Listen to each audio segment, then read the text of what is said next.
et bienvenue sur la chaîne L'anglais c'est cool. Aujourd'hui vous allez tout savoir sur la licence LLCER anglais.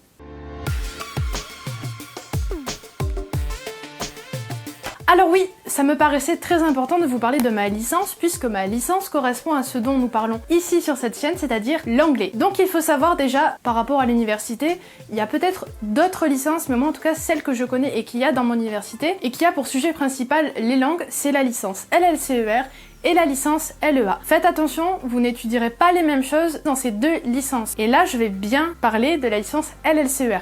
Si vous êtes intéressé par les licences LEA, je vous conseille d'aller voir la vidéo de quelqu'un d'autre. Donc dans cette vidéo, ça va se passer en plusieurs temps. Déjà, je vais vous expliquer ce que signifie l'LCER, comment se passe le cursus, etc.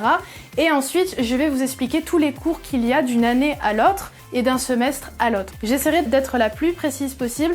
Après, petit disclaimer, je vais parler en mon nom, en mon expérience, c'est-à-dire que d'une université à l'autre, il y a certainement des choses qui peuvent changer, des enseignements qui n'ont peut-être pas le même nom, ou des enseignements qui changent carrément. Donc là, je vais vous parler de mon université, qui est l'université Paul Valéry à Montpellier. Donc tout de suite, commençons. Du coup, qu'est-ce que ça signifie LLCER, pour ceux qui se demanderaient? Donc LLCER, ça signifie langue, littérature, civilisation, étrangère et régionale. Donc en fait, c'est une licence déjà où il faut savoir que, c'est pour ça que j'ai précisé anglais, parce que vous pouvez y retrouver toutes les langues, même des langues mortes. C'est pour ça que vous avez régional à la fin. Moi, avec l'anglais, on pourrait même s'arrêter à LLCE. D'ailleurs, ça se dit. Mais sinon, vous pouvez le retrouver en allemand, en italien, en espagnol, en chinois, en grec, en latin, en ce que vous voulez. Vraiment, après, ça va dépendre évidemment des universités. Moi, je sais qu'on a quand même un large panel déjà à Paul Valéry. Mais il faut savoir quand même que là où il y a le plus de monde en LLCER, c'est quand même en anglais. Donc après, au niveau du cursus, c'est quelque chose d'assez classique, c'est-à-dire que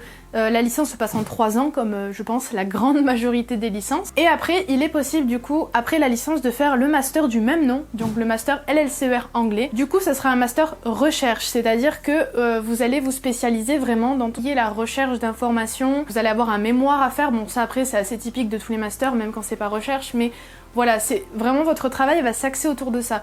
Je vous en parle un petit peu parce que j'ai fait une année de master recherche l'année dernière, complètement par défaut parce que j'avais pas été prise dans le master que je voulais, le master que j'ai fait cette année qui est le master MEF, qui prépare au métier de l'enseignement. Là, le master recherche, donc le master LLCER anglais, du même nom que la licence, va vraiment vous spécialiser dans la recherche. Donc à l'issue de ce master, vous avez évidemment plusieurs possibilités, vous n'êtes pas obligé de faire ce que je vais vous dire, mais très souvent, les personnes qui décident de faire le master recherche, souvent vont aller jusqu'à l'agrégation, c'est-à-dire qu'une fois le master fini, les 2 ans terminés, vous allez pouvoir passer l'agrégation, sachant que si je me trompe pas, en 2e année de master recherche, vous avez des cours qui commencent déjà à vous préparer à l'agrégation. Ça doit être une option, quelque chose comme ça. Et très souvent, les personnes préparent l'agrégation, c'est souvent pour être plus tard enseignant à l'université, enseignant-chercheur, ce genre de choses. Et très souvent, vous avez même des gens qui vont au-delà du master, qui vont jusqu'au doctorat. Donc voilà, tout est possible, mais c'est vrai que très souvent, ceux qui choisissent ce master-là vont souvent dans cette voie-là. Donc maintenant, nous allons passer aux cours. Donc quels cours il y a dans cette licence? Je le rappelle encore une fois, même si je l'ai dit en début de vidéo, je parle en mon nom et par rapport à ce que moi j'ai vécu à l'université. Bien sûr, depuis que je suis allée à l'université, il y a eu des légères modifications dans les cours, mais vraiment très légères. Je suis allée faire les recherches pour être sûre de ne pas vous dire de bêtises, parce que pour moi la L1 ça commence à dater un petit peu, et la L2 aussi mine de rien. Donc du coup je suis allée faire des recherches un petit peu pour être sûre de ne pas vous dire de bêtises. Bien entendu, je ne vais pas juste vous faire une liste ennuyeuse qui va durer 1 heure des cours, je vais essayer de, voilà, de vous expliquer un petit peu brièvement de quoi il s'agit, quel a été mon ressenti par rapport à tel ou tel cours. Du coup, L1, premier semestre. Déjà, il faut savoir que tout au long de la première année, vous avez ce qu'on appelle un tronc commun, qui est un tronc commun pour toutes les LLCER, c'est-à-dire que toutes les langues qui sont étudiées en LLCER se retrouvent. Donc, vous avez un cours que moi, je n'avais pas quand j'étais en LLCER anglais. En tout cas, il n'avait pas cette appellation, peut-être que c'est la même chose, mais je pense que c'est un petit peu différent de ce que moi j'ai étudié, et c'était pas du tout dans le tronc commun LLCER, c'est culture étrangère et régionale. Donc je pense que c'est un truc assez général, la culture G sur les pays étrangers, je pense, en général, ou je pense peut-être toutes les langues de LLCER peuvent s'y retrouver.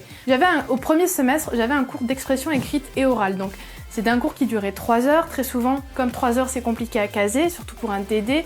Du coup, c'était ce qui était mis souvent en fin de journée. Moi, je crois que je l'avais genre le jeudi soir. Et c'était de 17h à 20h, donc autant vous dire qu'on s'éclate.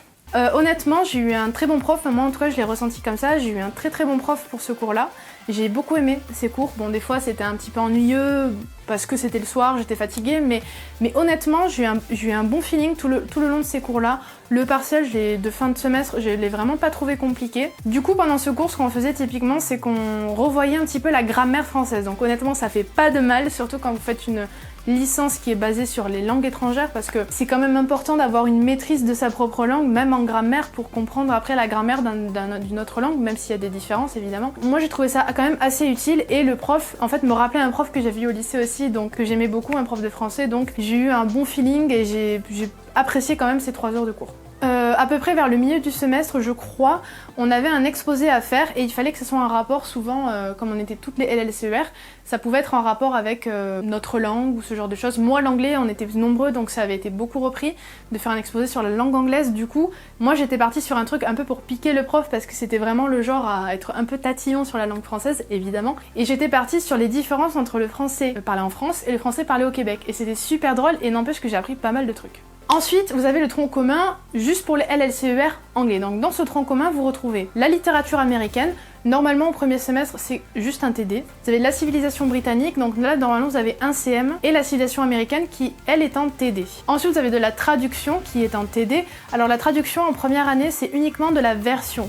Alors la version, je vous explique pour ceux qui savent pas trop encore ce que c'est. La version, quand on parle ça en traduction, c'est quand on part de l'anglais pour traduire vers le français. Donc c'est généralement la partie un peu plus simple de la traduction, parce que quand c'est l'inverse, on commence à avoir quelques difficultés qui rentrent en jeu, des fois parce que quand on doit traduire en anglais, l'anglais c'est quand même pas notre langue maternelle, donc voilà. Mais du coup en première année, vous basez juste sur la version, donc si je me souviens bien, pour mes cours de version en première année, surtout au tout début de l'année, on s'était beaucoup arrêté sur les méthodes de traduction, donc on apprenait des mots un peu spécifiques sur comment traduire un texte, donc on avait pas mal d'exos comme ça où on nous donnait des phrases assez simples, il fallait les traduire et on devait expliquer le processus de traduction, et je crois même que mon premier partiel là-dessus, c'était vraiment que ça en fait. Donc du coup, comme c'était pas encore des textes entiers à traduire, il me semble que j'avais une assez bonne note quand même. Ensuite, vous avez de la linguistique, tout ce qu'on apprend sur cette chaîne, mais en version un petit peu plus déjà sérieux qu'au lycée même, donc même si vous êtes en première année, ça commence à être assez sérieux quand même. Ensuite, moi j'avais un cours qui n'existe plus, enfin en tout cas que je n'ai pas retrouvé dans la liste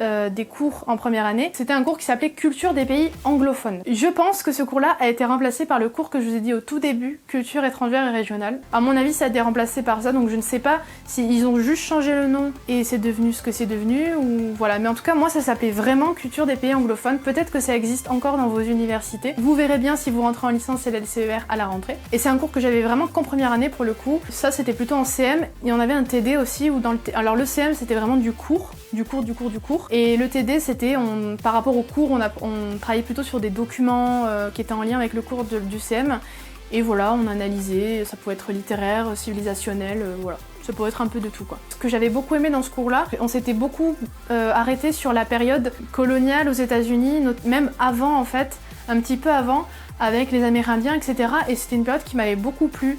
Moi j'aime beaucoup tout ce qui est colonisation. J'aime pas dans le sens c'est cool qu'ils ont fait, hein, on est d'accord. Mais je sais pas pourquoi j'ai une fascination pour tout ce qui est période coloniale.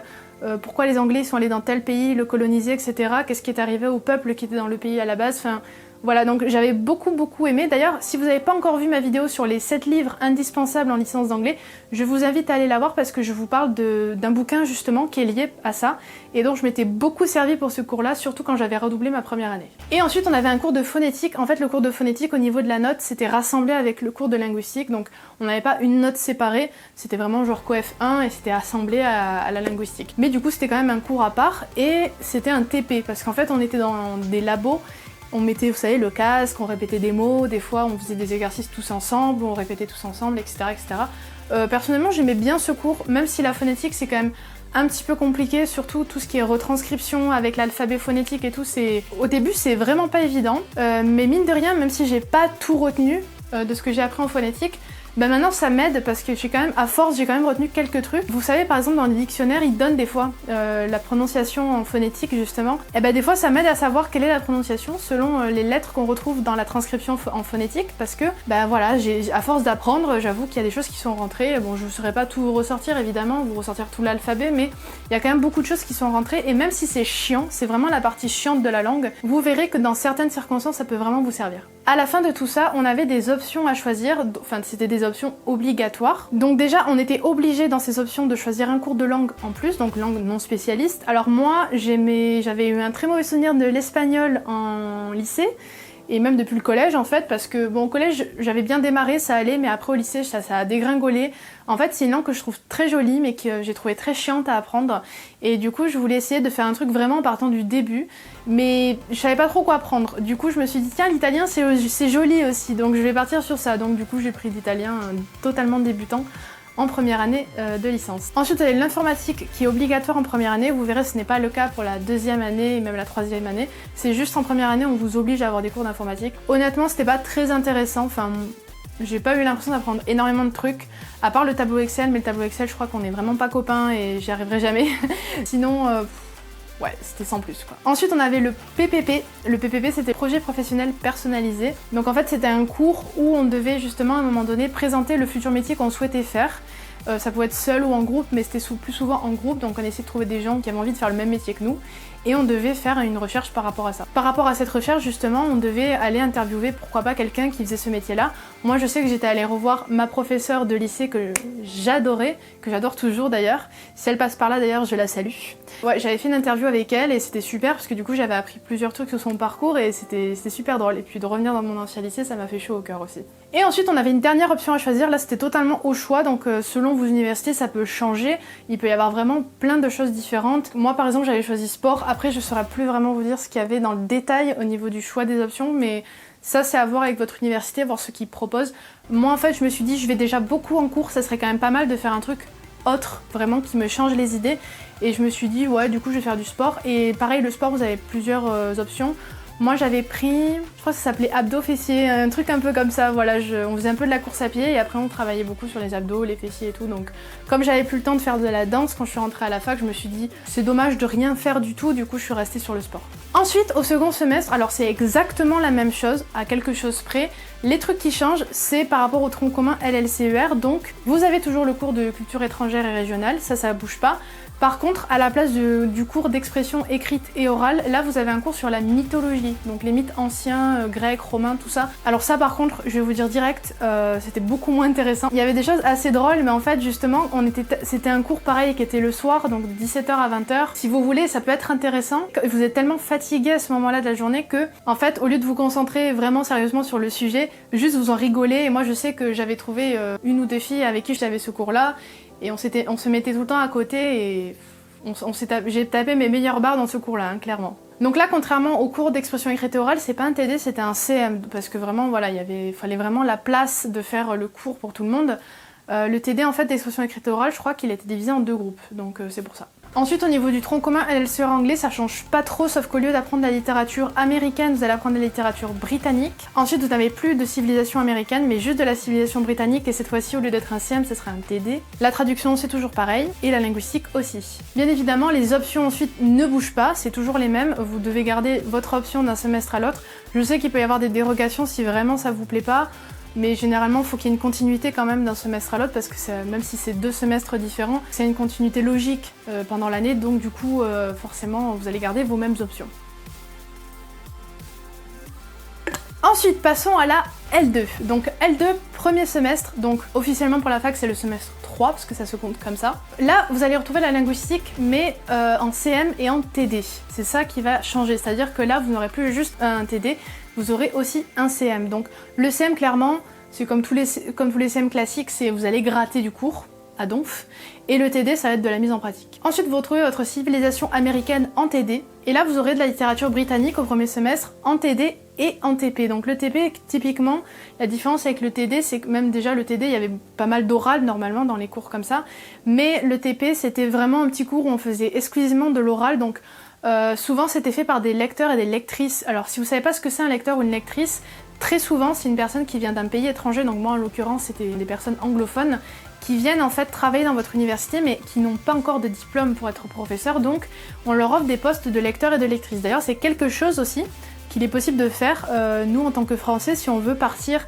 dans le pays de la langue qui nous intéresse, pour justement faire lecteur ou lectrice dans une université, ça peut être super comme expérience parce que ça vous fait mettre un premier pied dans le professorat, mais en même temps votre cours il est vraiment basé sur des choses assez simples, c'est-à-dire que le lecteur ou la lectrice préparait des textes et en fait il y avait plusieurs ateliers dessus, souvent c'était pour passer à l'oral, ce genre de truc. C'était vraiment basé sur de l'analyse de texte mais vraiment à l'oral. Enfin moi personnellement j'écrivais rien pendant ce cours, c'était vraiment travaux pratiques. Et là, c'est là que ça se complique en traduction, vous avez de la version mais aussi du thème. Donc comme je vous l'ai expliqué, la version c'est de l'anglais au français et le thème ça se corse un peu, donc vous avez un texte français à la base et vous devez le traduire en anglais. C'est là où commence très clairement, je vous le dis, parce que ça paraît simple dit comme ça, mais en fait, traduire dans une langue qui n'est pas la nôtre, même si voilà, on baigne beaucoup dans l'anglais, etc., ou dans une autre langue, si vous faites une autre langue, ça peut paraître simple, mais en fait, ça l'est pas.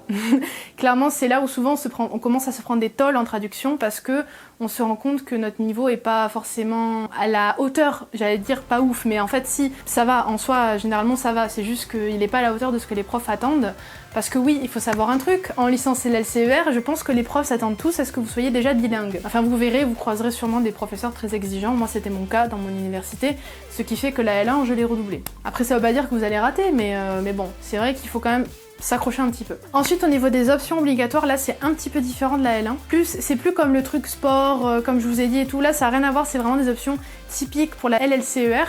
Donc vous en aviez plusieurs, vous aviez je crois de la didactique pour ceux qui voulaient faire FLE plus tard en master, vous en aviez une autre, et ensuite vous aviez une option métier de l'enseignement, donc une option qui s'appelait MEF, donc comme le master que je fais cette année. Et moi je savais déjà que je voulais être professeur évidemment en rentrant à la fac, donc j'ai pris cette option là en L2. Et dans cette option là, ce qui est bien c'est qu'au premier semestre, vous devez effectuer un stage de 20 heures dans une école élémentaire. Par contre le stage c'était bien, mais c'est vraiment pas comme le stage que moi j'ai fait en master par exemple, où là c'est organisé, les cours sont banalisés, vous allez vraiment qu'à votre stage. Non, là le stage déjà vous vous démerdez pour le trouver. Premièrement, c'est hyper chiant parce que vous devez vous occuper de toute la paperasse pour faire signer votre convention de stage et tout, parce que c'est hyper réglementé. Je sais pas si vous avez déjà fait des stages, mais ceux qui en ont déjà fait, je pense qu'ils sont d'accord avec moi, ils savent très bien de quoi je parle. Ensuite, c'est à vous de caser les heures en dehors de vos cours. Après ça va parce que la licence, c'est pas une licence où il y a énormément d'heures, faut se le dire, de cours par rapport à d'autres licences surtout. Moi j'étais assez étonnée, je m'attendais à avoir beaucoup d'heures de cours et quand vous voyez la liste des cours, vous devez vous dire quand même il y a un certain nombre. Oui forcément, mais j'ai pas trouvé ça non plus, comparé au lycée j'en avais un peu moins quand même, j'avais l'impression en tout cas. Par contre vous avez une énorme charge de travail. Et dans tout ça, il fallait caser votre stage. Ça se fait en soi, mais c'est vrai que voilà, c'est de l'organisation, mais moi j'ai réussi à le faire, donc du coup je suis retournée dans mon école primaire et j'ai réussi à avoir mon stage avec une professeure des écoles que j'avais eue quand j'étais petite en CM1 et que j'adorais.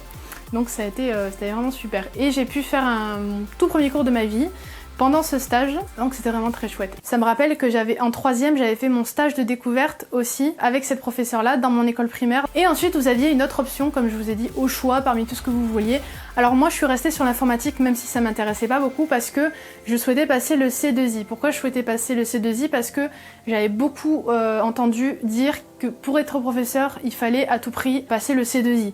En réalité, c'est quelque chose que vous passez en master MEF, donc en fait, j'aurais pas eu nécessairement besoin de le passer en licence, mais pour assurer mes arrières, parce que je suis assez comme ça, j'aime bien anticiper ce genre de trucs, je me suis dit au moins meuf, t'es tranquille, t'as ton C2I, on n'en parle plus et c'est fini. Donc au second semestre, c'est sensiblement la même chose, sauf qu'effectivement, au lieu de la littérature britannique, vous aurez de la littérature américaine. Ensuite, passons à la L3. Donc la L3, je préfère vous le dire tout de suite, c'est ce que je connaissais le moins bien, forcément, parce qu'au moins en L3, j'étais partie en Erasmus. Donc je n'ai absolument pas eu les cours qu'il y avait dans mon université à ce moment-là. D'ailleurs, si vous rentrez en licence LLCER, je vous invite vivement, quand vous serez en L2, à faire les démarches pour partir en Erasmus ou avec tout autre programme si vous voulez partir dans un pays plus loin, en dehors de l'Europe, parce que vraiment c'est génial. D'ailleurs, si vous n'avez pas vu ma vidéo sur Erasmus, je vous invite à aller voir ma playlist juste ici. Mais du coup, je suis allée chercher pour vous quels étaient les cours exacts qu'il y avait en L3. C'est sensiblement la même chose avec la L2, ça change pas énormément.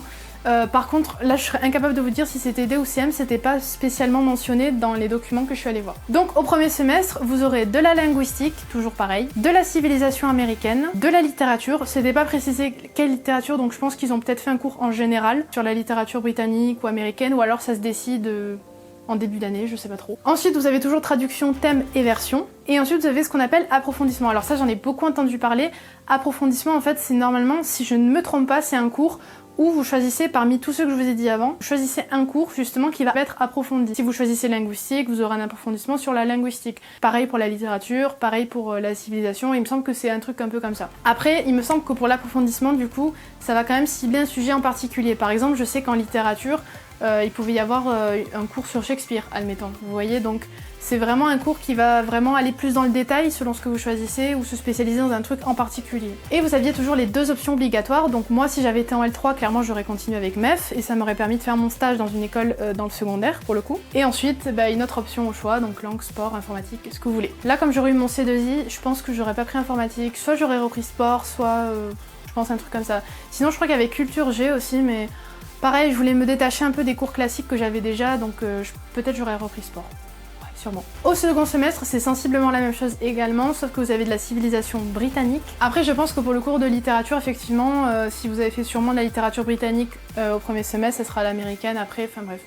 Je pense que c'est un truc assez général. Troisième et dernière partie de cette vidéo, je vais vous expliquer pourquoi faire cette licence et en tout cas pourquoi moi je l'ai faite aussi. Alors attention, disclaimer, là aussi, c'est pas parce que vous faites cette licence que vous allez faire ce que je vais vous dire ensuite. C'est juste que souvent, quand on choisit cette licence, en tout cas la majorité des gens qui choisissent cette licence, c'est pour partir dans ce genre de domaine-là. Donc après, vous pouvez très bien essayer une année, ça vous plaît pas et vous changez. Moi j'ai connu des gens qui ont fait ça. Pas de problème, ne vous inquiétez pas, vous ne serez pas bloqué si vous allez en licence LLCER anglais.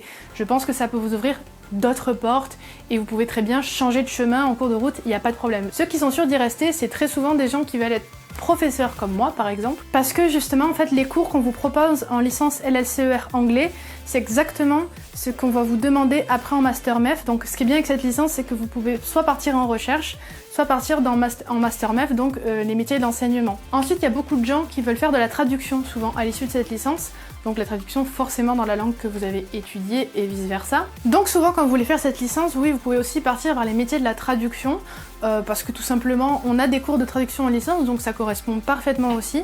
Par contre, à moins que ça ait changé et que je ne sois pas au courant, mais en tout cas quand j'étais en L2, il y avait justement une personne qui souhaitait faire un master traduction et il n'existait pas, en tout cas à ce moment-là, dans mon université. Donc si jamais vous allez à Montpellier, voilà, renseignez-vous bien pour le master traduction ensuite parce que ça existe. Seulement, en tout cas à ce moment-là, moi je sais que ça n'existait pas dans mon université. Peut-être que ça a changé, mais voilà, renseignez-vous en tout cas. Ensuite, il y a des personnes qui veulent travailler tout simplement dans l'édition aussi parce que avec les cours de littérature, ça peut vous donner envie tout simplement de faire un métier de l'édition. Donc là, le master sera différent forcément. Ça va quand même s'éloigner un petit peu de ce que vous avez fait, mais ça reste quand même cohérent parce que vous avez étudié pas mal de littérature. Vous verrez, vous étudiez pas mal de littérature en licence LLCER. Donc du coup, ça peut correspondre aussi à ce que vous avez déjà fait en licence. Et après, comme je vous l'ai dit, si vous choisissez le master recherche, donc LLCER, pareil, comme je vous l'ai dit, vous pouvez être professeur, mais là ce sera plus pour être professeur à la fac, parce que du coup ça vous permettra de directement passer à l'agrégation après votre master, ou alors aller jusqu'au doctorat, etc. etc. Donc c'est vous qui voyez. Donc voilà, j'en ai fini avec cette vidéo, n'hésitez pas à me dire ce que vous en avez pensé dans les commentaires. Si vous avez la moindre question concernant la licence LLCER, que peut-être je n'en ai pas parlé dans cette vidéo, c'est totalement possible, n'hésitez pas à me poser vos questions en commentaire également, et aussi à m'envoyer votre message, si vous voulez pas que ce soit vu dans les commentaires, un message privé sur mes réseaux, donc sur Facebook ou sur Instagram. Si vous avez aimé la vidéo, n'hésitez pas à mettre un pouce bleu en bas de la vidéo, n'oubliez pas non plus à vous abonner, c'est méga giga important. N'oubliez pas non plus la petite cloche pour être au courant de toutes mes vidéos quand elles sortiront grâce à la petite notification. Sur ce, je vous souhaite un excellent week-end, je vous fais de gros bisous et je vous dis à bientôt dans une prochaine vidéo. Bye bye!